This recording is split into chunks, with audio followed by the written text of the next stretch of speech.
The Israel-Hamas war in Gaza has led to a destabilisation in oil production and affected world oil prices.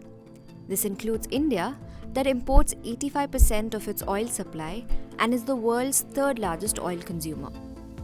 Around 60% of India's oil comes from the Middle East, which means any upheaval in that region is a matter of concern.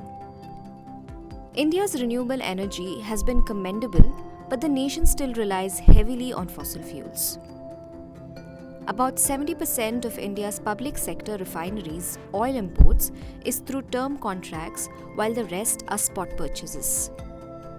If the war does not continue beyond the duration of India's term contracts with suppliers, everything should be fine.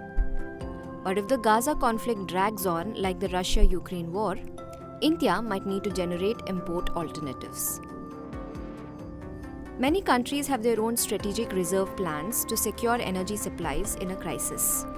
All members of the International Energy Agency, which India joined as an associate member in 2017, are required to maintain an emergency oil reserve which can be released to stabilise prices in the event of any oil shocks.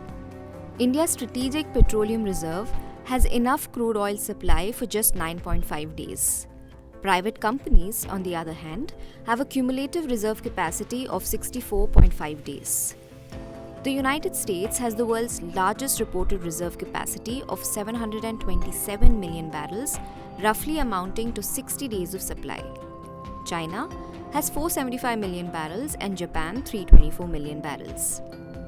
At the G20 meet in New Delhi in September 2023, a memorandum was signed between India, the US, Saudi Arabia, UAE, France, Germany, and Italy to develop the India-Middle East-Europe Economic Corridor, which would run through Saudi Arabia to Haifa port in Israel and onward to Greece. This proposed network could significantly enhance regional energy security. Due to the inherent variability in generation of renewable energy, complete reliability on solar, wind, and others to meet India's huge and increasing demand for power seems far-fetched. Energy transition through focus on renewable energy also faces other challenges in India. The major one is India's dependency on China for renewable technologies and related important raw materials such as rare earth minerals.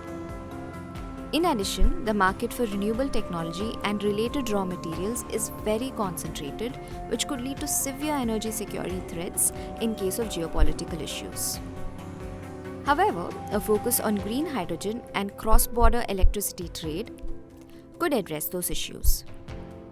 While green hydrogen technology is still in its infancy, CBET is already taking place with Bangladesh, Bhutan, and Nepal.